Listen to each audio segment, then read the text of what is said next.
I am Inspector, and I solved mystery. Welcome to my new case. It was the sound of the bells that brought me to the edge of recollection, as it so often does. Not their grandiose clamour, which the tourists love to record and misname as Oxford's heartbeat, but the softer, lingering notes that arrive after the peal has ended. Those hushed vibrations seem to hang in the cooling air like something almost visible, threads of sound quivering above the rooftops. Dusk had already pressed itself against the city, the last of the sunlight smudged into a bruise of pale gold and violet. I remember watching it through the pub window, glass in hand, a pint that had gone half warm before I touched it. I let the bells keep time for my idleness. There is always a trick of light in Oxford at that hour. The stone facades wear a theatrical mask, illuminated from beneath by the lamps just being lit, their shadows lengthening like tired thoughts. I leaned into the grain of the table, tracing the scratches left by drinkers I would never meet, and found myself thinking, as I too often did, of how easily the city dressed itself in melancholy. One only had to look at the rain-darkened cobbles, or hear the uneven creak of a bicycle chain as a student pedaled past, to believe that Oxford had been designed to sharpen nostalgia. Lewis was elsewhere, mercifully. A constable's chatter can spoil a perfectly serviceable solitude. I allowed myself the small sacrament of silence, and it was then that my eyes stumbled upon the folded newspaper someone had abandoned 2 stools down. The print was slightly blurred from a careless spill, yet a headline managed to emerge with irritating clarity. Collapse at St. Anselm's Bell Tower. I studied it without much effort. The article spoke of a historian found at the foot of the stairs, of a door that seemed to have barred itself against intrusion, of the dean's reassurances that the college remained a place of solemn safety. All of it smelled of local intrigue, the sort of story students would embroider by firelight until the term ended. I turned the page with a trace of contempt, and the matter might have rested there, had the bells not chosen that moment to toll again, insistently, as if underlining the text I had dismissed. It is always the smallest details that unseat one's composure. I noticed the crossword, left half-solved by my anonymous predecessor. A clue circled, lock without key, 5 letters. The solver had left it blank. My mind, unbidden, supplied a dozen answers, but one lingered longer than the rest. Bar, a word heavy with more than one meaning. I marked it only in thought and folded the paper back as if concealing a private trespass. The pint was drained slowly, more out of obligation than thirst. A man alone with a glass is soon mistaken for a drunk. 2 pints make him indistinguishable from one. I left the pub in no hurry, carrying with me the scent of stale hops and the dim awareness that my evening had acquired the faint outline of purpose. Outside, Oxford pressed, close. The streets glistened faintly with the residue of a brief shower. Puddles reflected the lanterns like watchful eyes, distorting as I passed. I walked without direction, past shop fronts shuttering themselves against the night, past the iron gates of colleges where shadows moved behind mullioned windows.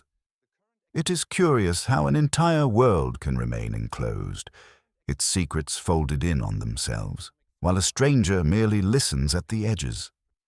By the time I reached the corner where the old tobacconist still pretended to prosper, I had convinced myself to let the bells keep their mystery. Accidents, after all, outnumber deliberate cruelties in life, or so I told myself. Yet beneath that convenient thought there stirred the familiar unease, the quiet suspicion that no door bars itself, no life collapses without rehearsal. I remember lighting a cigarette I did not particularly want, the flame cupped in my hand like a monk shielding a relic, and hearing once more the echo of the bells as they faded into the darkening sky. Their resonance followed me long after, carrying a note of both solemnity and mockery, as if Oxford itself knew I would not be allowed to ignore St. Anselm's for long. And so the evening closed around me, soft yet impenetrable, the city breathing its damp sighs through stone and spire, and I with the uneasy knowledge that something already waited, patient behind that barred door. Lewis telephoned before breakfast, his voice carrying that careful brightness he adopts when the facts already trouble him. A porter found a woman at St. Anselm's down by the bell stair, Dr. Helena Markham. You'll know the name. I said the papers had introduced us. Wooden door at the tower's base barred from within. No key in sight, no scar on the wood. The dean thinks she slipped. The porters prefer not to imagine anything. You can come if you like. He knew I would. I shaved badly, as one does when the mind reaches ahead. Rain worked at the gutters with patient fingers. By the time Lewis swung into the street, the city had adopted its wet neutrality, stone wearing an ecclesiastical sheen, bicycles making thin music along the curb. He drove as if careful steering might soothe me, and I let him talk. He had the checklist of the conscientious. The porter on night round, Harford, found the body at 5:40. She lay at the foot of the first run, angled strangely, one hand tucked beneath her as if guarding something private from the stone. Time of death uncertain, perhaps around 2. No sign of intrusion. Door secure. Bolt set from within. No key anywhere. A tidy impossibility. You think suicide? I asked, keeping it flat. The college whispers, do, he said, but he disliked how quickly they learned the word. He had looked at the treads. No scuffing, no fragments, nothing that spoke of a struggle. What of Markham? Brilliant, feared, more respected than loved. He knew her from a prior conference. A medievalist with a taste for exactitude. Lately, she had persuaded the library to reorder a cluster of manuscripts, and the bursar had grumbled at the cost. We reached the gate, while the porter in the lodge attempted a neutrality of posture learned from statues. The quadrangle smelt of wetted paper and trimmed lawns. Lewis introduced me as though I were an inconvenience gravity had delivered. Harford said the door was barred when he arrived. I asked how he knew, since he had not seen it until after it was opened. He said he felt the resistance through the plank and heard the iron drop rattle. He fetched another man, and together they used the long iron hook kept for stubborn bolts. The thing yielded with a sulk, he said, and there she was. If a bar can be raised from outside, I said, for my own benefit, then barred from within is a phrase of comfort rather than proof. Harford flinched at my tone, as if I had corrected a prayer. Lewis steered us away before I could continue the catechism. We took shelter in the antechapel where the air kept the dust of wet coats and hymnals. The dean arrived with that gentle haste, clergy perfect, concern cupped like a candle. He said tragedy. He said the inquest would be kind.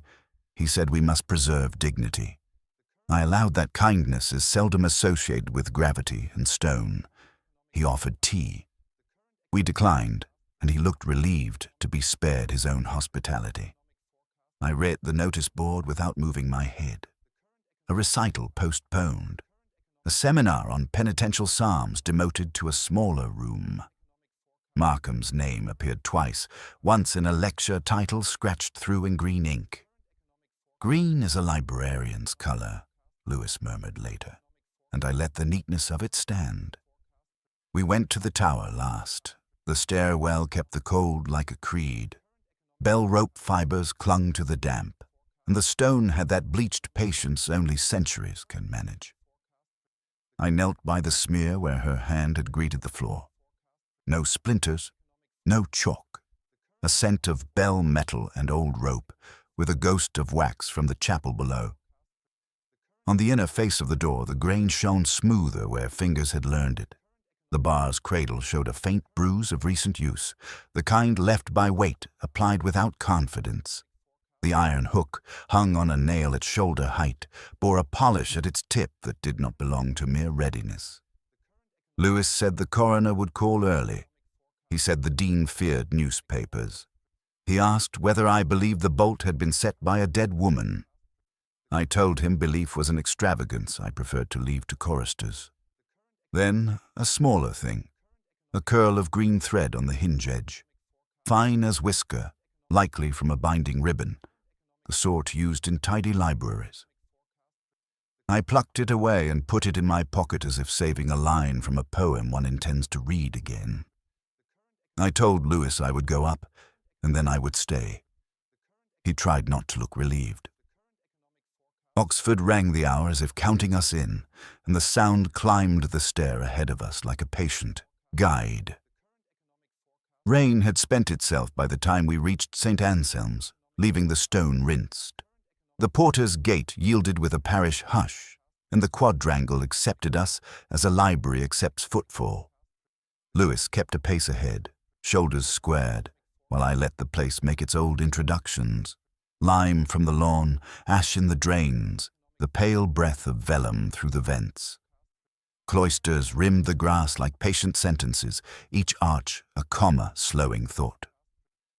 The dean met us near the sundial, composed, greeting calamity with the manners due a visiting bishop. He talked of misfortune and the college's unbroken care. His phrases arrived aligned, as if typeset and proofed before breakfast. He led us beneath the arches while he performed his sympathy, and in my head I made marginal marks. Not false, only too polished to be unprepared. Lewis offered the steadier silence, the sort that invites people to improve their first account without knowing it. It is the air that haunts here. Even after rain, the corridors kept a chalk-dry odor, rubbed paper and wax, with a tender damp breathed by the stone. Our steps persuaded the boards to answer softly. Outside, a blackbird pinned semicolons on the quiet. On the notice board, a cream sheet announced evensong for the dead of the college. Beneath it, a student had begun an epitaph, then scratched it out, the palimpsest visible like guilt pretending at piety. We paused at the tower door. Above the lintel, a Latin line had been chiseled with pious severity. I read it twice, as I do words that ask belief. Iannuae campanari clauduntur intus pro salute. The doorways of the bell tower are closed from within for safety. The note was legal rather than devotional.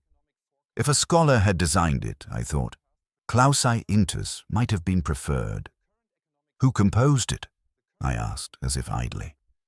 A benefactor, he said. A careful man. Care can be tidiness in disguise. Inside the lodge, a ledger for visitors lay open, a ruled province where names practice innocence. 3 were entered the previous afternoon in one ink, but with changing pressure. The second faint, the third biting into the final letter as vanity seized the pen. I felt the groove with a fingertip. Fatigue is rarely emphatic at a flourish. The dean mentioned a small group of alumni shown the library refurbishment and then, remembering his narrative, added that none went near the tower. We walked the inner circuit.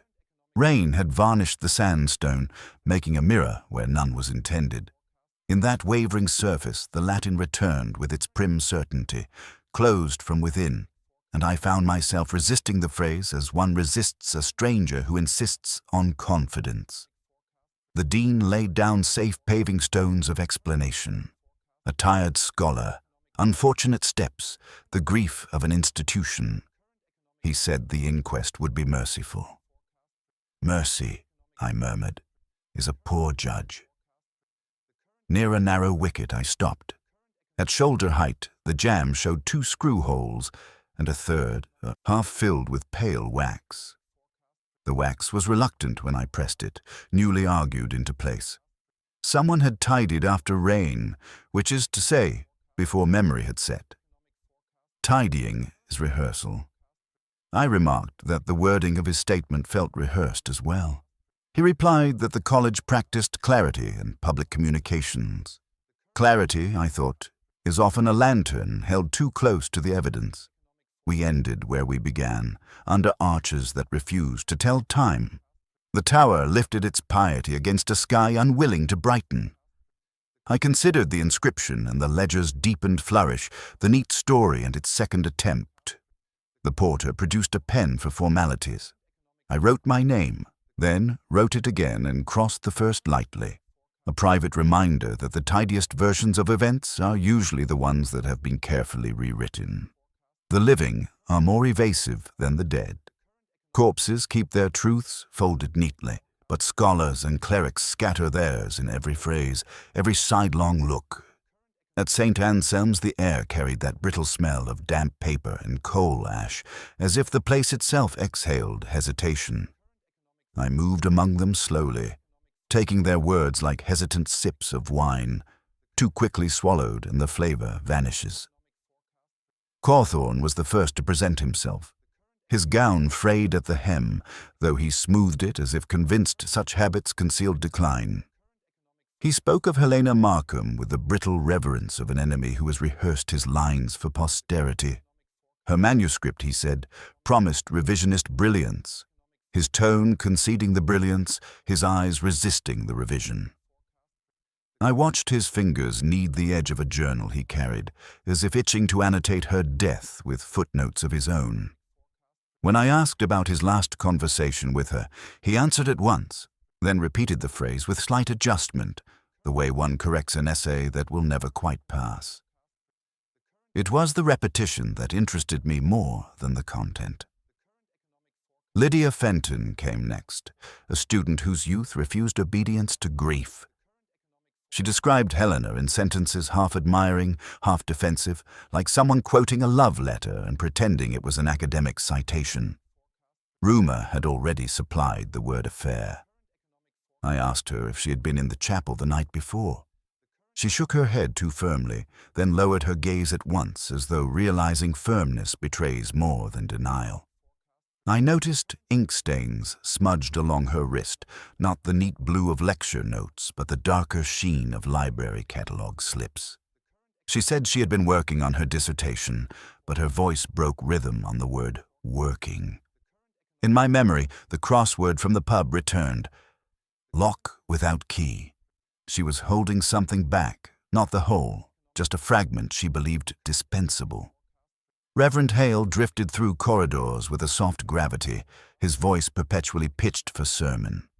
He offered sympathy in the cadences of the pulpit, and when I asked about Helena's faith, he quoted Tennyson, wrongly. He spoke of her resting where knowledge and peace are one, a line that exists nowhere but in his invention. It was not the misquotation itself, but the ease with which he wrapped false words in familiar meter that kept me listening. Clergy live by rehearsal. I considered how a man who could not quote honestly might still comfort credibly. His cassock carried a faint tang of wax and dust, the smell of chapels that have seen too many silent vigils. When I asked whether he had spoken with her on the day of her death, he smiled with pastoral vagueness, a smile rehearsed to conceal the absence of specifics. Margaret Vale, the bursar, allowed no smile at all. Her manner was clerical, her voice the dry rasp of accounts read after midnight. She resented Helena, that much she confessed without using the word. The manuscript, she said, demanded costly preservation. Scholars think manuscripts materialize from ether, she added, when in fact they drain coffers. Her fingers tapped the table as if counting coin. When Lewis inquired after recent budget allocations, she replied too quickly, offering detail unasked, her words too rehearsed for true exasperation. Numbers, like doors, can be barred from within, and yet in her irritation there was a curious tenderness, as though dislike itself had become an old companionship. I walked the cloisters afterwards, replaying their voices as one might rearrange notes of a fugue. Each had allowed something unintended to slip. Cawthorne's repeated correction, Lydia's emphatic denial, Hale's misquotation, Vale's rehearsed indignation, none incriminating, all suggestive. The rain had returned in a fine spray, settling on the cloister stones, and I found myself watching the droplets coalesce, forming small pools that held the sky briefly before breaking. So too with their stories. Momentary reflections, disturbed before they could settle into truth. I thought then of Helena, whose absence filled every corridor. The silence around her was thicker than any testimony, and in that silence, I began to suspect, lay the only evidence worth trusting. Lewis found it with the unshowy satisfaction of a man who trusts routine. In the chapel, the prayer books lay like small gravestones along the pews, their leather saline from damp hands. He tapped one and said we should trouble no verger yet. The hush made a request of us. Between psalms there was a folded slip, tucked with a care that felt deliberate, as if meant for eyes that keep looking after sense has finished. I have been accused of that. The paper had the blue ruling of a library pad. On it, a piece of dawn, but shifted by a simple step so that every letter arrived half a beat late. Punctuation gone, capitals tamed, the breath of the poem smothered in the fold. I read it once, and then again, because in rereading people disclose what they thought hidden. Batter my heart spoke, under the disguise, tribute and resistance in a single breath. Neither warning or apology, neither content with being one. I sat in the choir stall and let the wood learn my weight. The chapel smelt of wax, persuaded into order by small flames, and of the dust hymn books cultivate when left to think. Somewhere, a board rehearsed its old complaint. I pictured Helena's hand making the crease, the small pause before she chose that page. Between psalms suggests a mind that prefers measured feeling, stanzas to resisting chaos. Yet the code was crude, copied in haste. Either she wanted only the impression of secrecy, or she knew time would not indulge complexity. Lewis murmured that the chaplain would come directly. I asked him to wait and listen to the paper as one listens to a voice over a telephone, attending to the static as much as the words. Certain verbs had drawn heavier ink, small ridges pressed into the fiber. New, make, mend. I passed a fingernail across them and felt the delicate relief. There are griefs that try to repair themselves by commanding time. Later, back in my rooms, I set Wagner on the turntable with the reverence some reserve for relics. The first bars walked out of the speakers like a procession beneath rain. I poured wine without ceremony and drank it slowly, as if the glass were an interview with an unpersuadable witness. The city beyond the panes had settled into its practiced secrecy. In that shadow, I imagined Helena crossing the chapel alone, her steps persuading space to part and then close again. People who live in footnotes learn how to survive in corridors. I tried the cipher anew, letter by letter, until a sentence surfaced in imperfect light. Not farewell, not confession, not quite prayer. Something like a hinge. Meet me where doors are kept from both sides, it seemed to say, although whether the grammar belonged to Helena or to my own suspect longing I could not swear. The bell tower's piety returned with neat malice, closed from within for safety. Safety is a word that so often arrives after the fact. The wine softened nothing. Wagner, generous with consolation, offered only a more elaborate ache. I thought of women too intelligent for their rooms, and of the institutions that praise brilliance while arranging its boundaries. Helena would have known the trick. Dawn understands how surrender can look like strength, and how desire will sometimes petition for its binding. The note, in its stiff little costume, had the stubborn air of a message passed hand to hand in a place that punishes candor. When the record ended, I let the needle circle its quiet center. In that soft rotation, I decided the slip was not valediction, but instruction. I placed it between two blank pages of my notebook so that it could continue to speak without being watched, and waited for the bells to make their slow argument with the night. The morning after the note, Oxford pressed itself into the grey half-light, all roof slates, dripping, the pavements breathing damp into the soles. I found Lewis waiting in the porter's lodge with that look he reserves for facts not yet arranged into comfort. A scout, he said, had come forward. She thought she heard women's voices in the tower close to midnight. She was returning from her sister's rooms, and the echo from stone confused her, but she was sure of the cadence. 2 women, not 1. That sort of testimony is the kind colleges learn to hush. Yet it had weight, because Helena's death had already coaxed whispers into corridors, and whispers prefer company. If Helena had not been alone, then someone had gone in with her, and someone had left her there. The simplest explanation, one we distrust precisely for its simplicity, presented itself. Lydia Fenton was summoned with the brittle dignity of youth cornered. She arrived in a rain-marked coat, eyes carrying the sheen of unspent defiance. Lewis kept his manner courteous. I let silence persuade her to speak. She said she had argued with Helena. Yes, about an essay, about expectations, about the unbearable burden of being both pupil and confessor. She admitted that voices may have risen, but she swore nothing worse occurred. Her hands, though, betrayed the tremor of a piano player rehearsing notes without an instrument. I asked why she had denied being in the chapel the previous day. She said she feared the color rumor adds when scholars are left too long in the dark. Her phrasing was curiously adult, not the invention of a student, but of someone who had already learned the grammar of secrecy. I thought then of the ink on her wrist, darker than ink should be, and of the library slips that wear such stains. The porter's register showed her name earlier that afternoon, written small as though wishing to shrink from the page. Below it, another hand had pressed deeper. I wondered whether Helena herself had guided Lydia's step into the tower, perhaps to end an intimacy neither could sustain beneath the gaze of cloisters.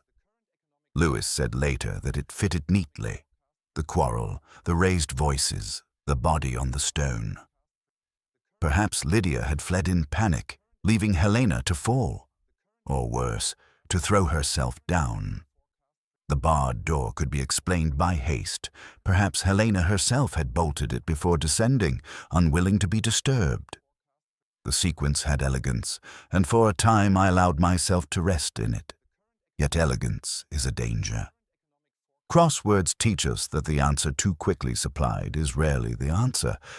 Lock without key had offered me bar, now barred from within returned to trouble me. The scout had heard voices, yes, but echoes corrupt detail. Lydia's denial was too practiced to be entirely false, too neat to be wholly true. And the bar itself, how could it have settled so convincingly unless guided by a hand after departure? I watched Lydia leave across the quad, her figure narrow against the cloister. She walked without hurry, but her left foot turned slightly inward, giving her steps an uneven grace. False steps, I thought, both literal and figurative. I made a note in my mind not to trust ease. That evening I sat with another glass of wine, Wagner again pleading for grandeur against the quiet. For an hour I entertained the idea that Lydia had been the hinge of it all, but the longer I listened, the less plausible it became. The music circled back, unresolved, as if to remind me, when doors are barred, they are barred by intention, not accident. And Helena's death, despite its rehearsed explanations, had the texture of intention. The wine kept its silence. The bells, when they came, insisted otherwise. Lewis brought the news with the care of a man carrying water across tiles.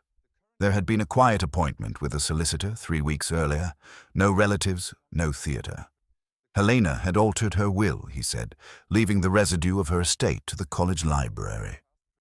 The estranged brother received a line so brief it closed like a door. Interesting, said Lewis. Ordinary, I told him. Ordinary is often fatal where pride is archived. The college produced a copy after a little business with keys. I read it beneath a lamp that remembered dust. The language had the clean fatigue of medical notes, a clause for cataloguing and preservation, a clause for the disposal of effects not germane to study, and then the residuary gift. 2 witnesses had signed in inks that refused agreement, one thinned to a compliant grey, the other newly vehement. The seal sat a fraction south of centre, leaving a crescent of wax like an unintended blush. The date matched a day when Helena had not lectured. The porter's book put her within the walls, nevertheless. Lewis asked whether the change suggested panic or planning. It suggested impatience, I said, the kind that grows in scholars who have stopped apologizing for work. He accepted the thought with a careful frown. We went to the archives. The door resisted like a vow. Inside, the air kept its discreet sweetness of paste and linen tape. A clerk produced a box with Helena's name written in a hand that believes order is immoral. Programs, letters of thanks with weary politeness, lecture outlines amended later in a darker ink. At the bottom lay a photograph on thick mount. Two young scholars in sunlight, their smiles with a careful kind academia learns. Helena faced the lens directly. At her shoulder stood Philip Cawthorne, angled toward her. I set it under a green shade and let a small noon gather. A bicycle leaned against stone, its bell hooded with felt, a porter's remedy for exuberance. On the mount, an inscription in Helena's hand had been written, abraded, then written again. The date altered by the conversion of a 4 to a 5, the tail of the new numeral passing through the old, like apology. The right edge had been trimmed by an 1/8. The cut left a whispering burr. Trimming is a kind of shame that calls itself composition. Lewis stood over my shoulder and declared the pattern pleasing. If the library would inherit the work entire, and the work promised to unseat a rival, then rivalry might have hurried destiny. Cawthorne could have argued and met granite. The quarrel ascends the stair. The fall becomes an accident we are asked to name. For a minute I submitted to that geometry. It put objects where they wished to lie and spared us the labor of ambiguity. The photograph, however, argued gently against convenience. Helena's left hand did not rest on the bicycle's bar, but upon the bell cord, 2 fingers curved as if preventing sound. The chapel note had borrowed Donne for its violence, yet kept a neatness that disliked clangor. A woman who restrained bells would not choose the tower for theatre. And there was the seal pressed askew, the witnesses writing with mismatched inks, the clerkly alteration of the date. Small deviations that insist on attention the way a wrong note insists on ear. I returned the photograph to its patient darkness and closed the lid. Lewis asked whether this settled Cawthorne for us. "Not yet," I said, hearing reluctance in my own voice. I could see a version in which ambition escorted Helena up those stairs, but I could not yet hear the footfall that completed it. Outside, the cloisters carried a fine rain. When the bells spoke, they did so without triumph, and the afternoon refused to explain itself. I returned to the tower when the afternoon had mislaid its light, pewter laid over Oxford like a kept promise. The porter let me pass with the patience of a man resigned to repetition. The stairwell breathed its monastic chill, rope fiber, iron dust, rain kept in stone. At the base I lingered where Helena had met the floor. The mark had dried to a map no weather would revise. The angle of her landing disturbed me. Head turned slightly from the descent, the left arm tucked beneath as if guarding the ribs. Chalk was absent from the sleeve. A faint glint of bell-metal dust freckled the cuff, as though the rope had been touched, not the wall. I let my hand learn the door. Oak had been polished into obedience by centuries of pious exit. The bar's cradle told its catechism, 2 smooth crescents where iron kissed wood, and a third, shallower, recent, the kind left by weight, applied briefly and without confidence. On the hinge side, a curl of pale wax, reluctant even now. Someone had tidied after an experiment. The bar is heavy enough to argue with gravity. To lift it from outside asks for miracle or mechanism. The crossword returned, that trivial tutor of patience. Locks without keys. Earlier I'd answered with bar. The neatness had pleased me. Now another solution sidled in. Wedge inserted beneath the iron to bear it for a moment, a rope stealing that moment and converting it into leverage. Then the wedge withdrawn, the bar apparently faithful. I examined the threshold stones. In the corner where no one dusts, grit remembered a shallow triangle, traced and effaced. At the jamb, a faint score angled upward toward the stair, a chalk-thin confession. Rope leaves its own biography, fibers reversed against themselves, a smell of resin clinging to wood. I found a colorless hair of hemp on a splinter and kept it as if it were a line from a reluctant poem. I took the stair and stood in the bell chamber until silence learned me. The rope hung through the floor and pretended innocence. I drew it lightly. The line shivered somewhere below, and timber gave a courteous whisper. A second rope tied here, fed along the step void, led back to the bar. Such a trick could be staged in minutes and erased in less. The impossibility loosened like a knot consenting to fingers. Locked from within began to sound like comfort offered to the living. The inscription over the lintel returned in its careful Latin, insisting upon safety. I heard again the dean's phrases smoothed for daylight, the chaplain's gentle errors, the register's 3 names written with 1 ink and 3 pressures, Lydia's denial dressed for adults, Cawthorne's touched-up alibi, Margaret Vale's numbers 2 ready. I descended counting treads, the stone listening. Motive kept to the shadows like a pasted page. Jealousy will bruise, but jealousy alone seldom builds machinery. Theft would be vulgar for such minds. Fear, then, the kind scholarship stirs when it threatens to name present arrangements as precisely as it names the past. Helena had altered her will. She had trimmed a photograph. She had hidden a dawn in the Psalms. She had stilled a bicycle bell with 2 fingers in sunshine. The gesture persisted in me. At the door I set the bar and raised it with a small wedge torn from my notebook and a length of string borrowed from the porter's cupboard. Wood allowed itself to be deceived. When the iron dropped home again, the sound that followed was not certainty, but theatre.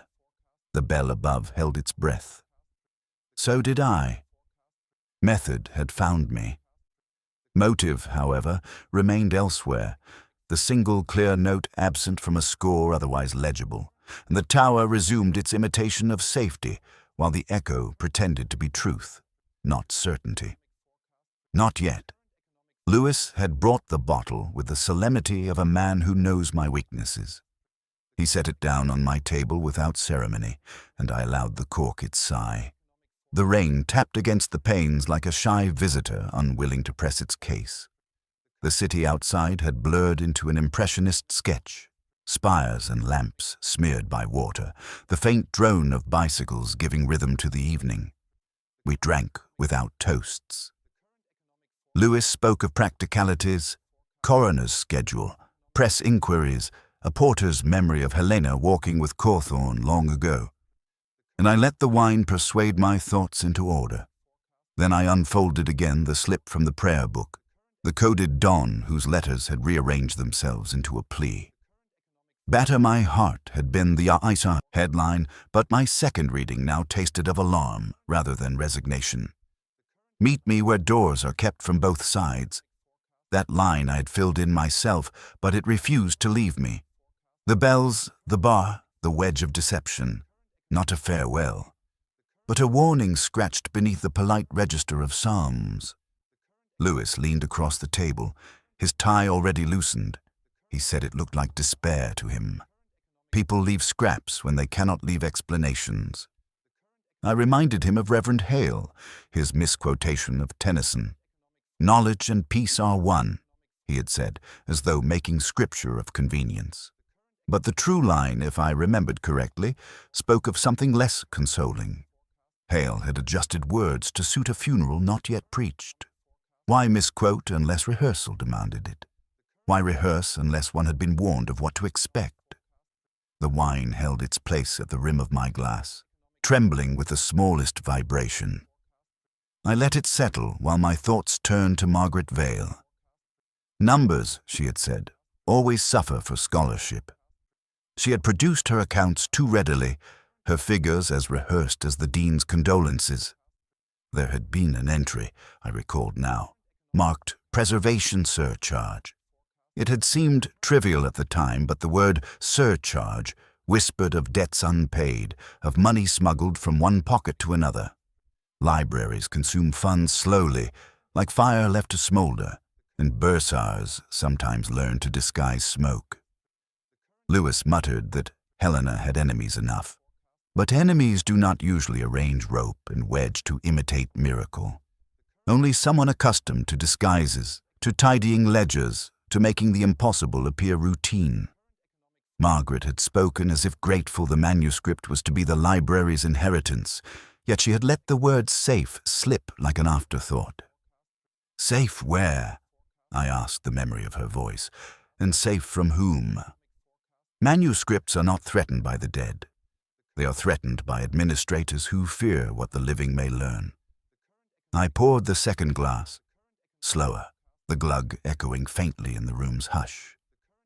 The crossword clue reappeared. Lock without key. We had answered it once with bar, once with wedge. Perhaps the truer answer was word. Words lock as surely as iron, and Helena's words in manuscript could have unbarred what Margaret had kept hidden. The will had made the library her executor. The library's bursar would have no choice but to disclose. A warning slipped into psalms, a cipher Dawn might smile at, was Helena's way of saying she had seen through accounts more deftly than I had. Lewis watched me with that look of loyalty disguised as skepticism. He asked if I believed it was Margaret Vale. I told him belief was the province of clerics and gamblers. But the dean's phrase kept ringing. Her manuscript was safe. He had spoken it with the certainty of a man repeating what he had been assured. The word had not been his invention. It had been given to him by the bursar. Safe is always the word used before the discovery of theft. The bells began to toll the hour, their resonance slipping through the window glass, mingling with the fragrance of the wine. I heard them less as a summons than as a verdict already written, one that would not wait much longer to be spoken aloud. We met in the cloister at an hour that kept voices small. Rain had cleaned the stone, and the quadrangle received us with librarian quiet. Lewis stood behind me, the dean to my left, Hale smoothing his cassock, Cawthorne practicing forbearance. Margaret Vale arrived last with paperwork. Lydia waited under an arch, pale and watchful. I said the tower's door had not contradicted us. We had merely listened poorly. Barred from within is a phrase meant to soothe. No miracle was required, only a wedge and a length of rope threaded from the stairwell. The bar could be lifted and left to fall obediently after the hand had gone. The impossibility was theatre. Margaret's gaze held me politely. I set out the sequence like a modest trick, a rehearsal, wax rubbed into screw holes, polish on the hook kept for stubborn bolts, grit at the threshold shaped into a triangle, rope dust clinging where wood pretended innocence. The porter's iron did the rest when the hour came for discovery. Heads in the circle nodded, spectators glad to be fooled competently. Hale murmured about grief and redemption, and was caught by his own habit. He had misquoted Tennyson the day we spoke, smoothing the line until it fitted the sermon he expected to deliver. Rehearsal implies foreknowledge. Not malice. Rehearsal. He looked down and considered repentance without words. I unfolded the slip from the prayer book and let them see the dull blue ruling. Dawn had been forced through an elementary cipher, yet the poem emerged, imploring. Not farewell. Warning. Meet me where doors are kept from both sides, the bell's doorway, safety proclaimed in Latin, safety imitated by artifice. Helena understood the language of locks, because she had lived too long with locked rooms of another kind. Cawthorne's brows performed a dissertation on pride. He expected the noose. I spared him. Rivalry makes noise, I said. Theft prefers dust. The will altered 3 weeks earlier. The library named residuary heir, preservation surcharges sprouting through recent accounts. The figures Margaret produced were plucked and placed too readily in our hands. The dean, meaning kindness, told me Helena's manuscript was safe. Safe was the word Margaret had given him because safe was the word she needed repeated. Margaret did not collapse. She adjusted a paper clip that did not need adjusting and said the finances had survived on frugality disguised as finesse. The difference between embezzlement and allocation, she said, is often a matter of tense. She looked not at me but at the wet arches, as if Oxford might supply a kinder auditor. Helena had learned the arithmetic and was prepared to speak when the will forced daylight. The tower supplied opportunity, the bar supplied eloquence. Lydia made a sound like a page turning. Cawthorne exhaled air he had saved for years. Hale's hands folded into prayer. The dean's face paled at the knowledge that stewardship had strayed into complicity. Relief arrived like a draught, terrible and consoling to learn the explanation is simple and unromantic. Lewis stepped forward and gave the words that end gatherings. Somewhere the porter's key turned, the clink travelling the walk as if stone approved. Margaret offered no theatre. She said the manuscript would still serve the library, that she had meant to keep the college intact, that emergencies encouraged virtues with criminal names. She surrendered the ring of keys that once sounded like authority and now sounded like evidence. When they had gone, the cloister kept its temper. I listened to rain withdrawing into drains and thought of Helena trimming a photograph, stilling a bicycle bell, folding a poem so warning could travel without spectacle. The city asked for absolution and promised none. I left the slip of dawn on the chapel step beneath the Latin that insists on safety. The bells did not ring. Perhaps they thought it kinder not to answer. They took Margaret away without spectacle, the porter walking half a step behind, as if escorting a visiting dignitary who had overstayed. Keys murmured against one another in her pocket until Lewis asked for them, and then even that small music fell silent. The rain had rinsed the quad into a mute perfection, blades of grass standing at attention, the paving still holding small mirrors of sky. I stayed after the others drifted toward offices and statements, lingering the way one lingers in a chapel after the hymn has finished, because silence sometimes confesses more generously than people do. Helena's name moved through the cloister like an educated ghost. I thought of the photograph trimmed at the edge, the bicycle bell hooded by her hand, the note folded into psalms like a breath withheld. Brilliance had been her native tongue and solitude its grammar. She had lived among quotations and footnotes, those obedient attendants of intellect, and still the city had contrived to make a locked room for her life. Oxford is adept at that, the graceful incarceration of minds that frighten it a little. Lewis returned from the lodge with rain jewelling his coat and said there would be noise tomorrow. He used the word attention with the careful distaste policemen learn for public sympathy. He added that the dean wished to thank us privately when I had a moment. I told him later would do. Gratitude always arrives, either too early or too late. He said I could at least be pleased. I said the bells would do the pleasing for us. The square had the hollowness of a theatre after matinee. Windows held pale rectangles of lamplight, each a tiny aquarium of other people's evenings. From somewhere a kettle clicked its assent to service. I stood beneath the Latin over the tower door and read it again, the moralizing about safety carved as neatly as an epitaph. In the damp, the letters darkened, as if the stone recognized the irony, and blushed. A gull crossed the grey above the chimney pots, absurd and precise, and in its passing I noticed a smaller thing. On the sill of the ante-chapel window someone had set a hymn book to dry, fanned slightly open to encourage mercy from air. The page was not a psalm but an index, a thin petal, the colour that once imagined itself white, slept between entries. The flower had been pressed long before this rain, the paper memorizing the ghost of its veins. I thought of Lydia, her ink-scarred wrist, her careful bravado, and understood a modest act of contrition no one would claim. Helena had cultivated students who mistook reverence for disobedience. They learn late that the two are cousins.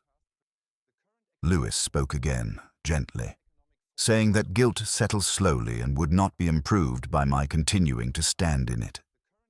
He said a pint somewhere might persuade the heir to let go. I told him he should go and be persuaded on my behalf. He studied me the way a junior doctor studies a chart that refuses to align with symptoms, then said he would ring later and left his concern folded on the step like a scarf. I walked to the cloister once more, counting the arches as if they were clues left for a patient reader. The college had resumed its flattering lie of permanence. Footprints on the flagstones had already begun to dilute. Police boot, porter shoe, a slender impression that might have been Margaret's last hour of authority. Water is the finest editor. It deletes, but never entirely erases. We live by such palimpsests, pretending the earlier hand cannot be recovered while half hoping it can. I tried to be comforted by the adequacy of the explanation. Money prefers quiet corridors. It had found them. A woman of figures had grown accustomed to the moral that results justify arithmetic.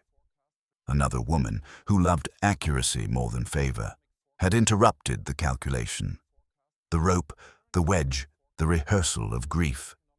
None of it grand, all of it sufficient. Yet standing there, I felt only the unhelpful certainty that Oxford's beauty is not decoration, but mask, and beneath it walk the ruined, tidily dressed and punctual. Dusk leaned into the stone until both were the same color.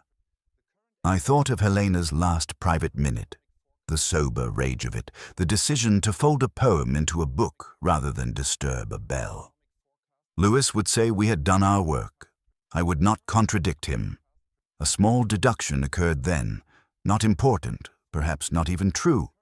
The flower in the index had been placed there not as memorial, but as marker. Someone had intended to return to a name and never did. I wondered which name, which tune, which door. When the bells finally began their hour, they sounded thinner than before, as if metal had learned reticence from the day. I listened until the echoes unstitched themselves from the arches and went looking for somewhere less attentive. The quadrangle, politely emptied of purpose, waited for footprints that would not quite take. I waited with it. I poured the last of the bottle, as if careful not to wake anything. The evening took its chair uninvited, spreading the smell of rain and old stone through the room. From my window, St. Anselm's lifted itself out of the damp, the tower wearing its Latin with certainty. The city had narrowed to corridors of light and geometry of bicycles leaned against railings. Somewhere a porter closed a door with priestly tact, and the first bell tested the air like a fingertip on glass. I let them count me in. The sound was both funeral and triumph, a chord that resolved to ordinary breathing. I set the glass down and unfolded the crossword, that harmless machine for teaching humility. The clue that had followed me like a dog waited again. Lock without key. I wrote bar, then wedge, rehearsing the trick, and then struck them both. Word would do. Words build prisons and ladders with equal industry. We climb and descend by the same alphabet. Lewis had telephoned to say the dean had found his phrases at last. Gratitude and sorrow balanced like weights on a scale. He asked if I would come tomorrow to hear them repeated. I said I would consider it. What I wanted was not praise, but a quieter music, the sound a case makes when it stops resisting. It is always a soft click, and it never arrives when summoned. I turned the radio low. Wagner without spectacle, melody polished to a private ache. Between bars, I heard the housekeeping of my rooms, the radiator speaking to itself, a book sliding home on the shelf's tongue, the window abandoning a draught it had nursed all afternoon. On the desk, Helena's photograph and the pressed flower from the chapel kept their separate silences. Brilliance and loneliness do not cancel, they rhyme. I wrote her name on the crossword margin and struck it out because the living are not helped by such elegies. Yet habit persisted. In the grid, a sequence insisted on itself. Letters placed for one answer made another surface. It was not revelation, a domestic truth. We never filled just one word at a time. The bells deepened. I pictured the rope cool in the palm, the bar consenting to disguise, the wedge admitting its small pride. Ritual, ruse, repentance. Oxford's triptych. I wondered whether Margaret, sitting in a clean room that smells faintly of disinfected hope, could hear the tower. I did not ask for her remorse. Remorse is theatre too. I wanted only her accuracy. It occurred to me, late and on time, that Helena's note had chosen its hiding place with mathematical courtesy. Between psalms is where lament and praise keep watch on each other. A warning left where both impulses share a leaf.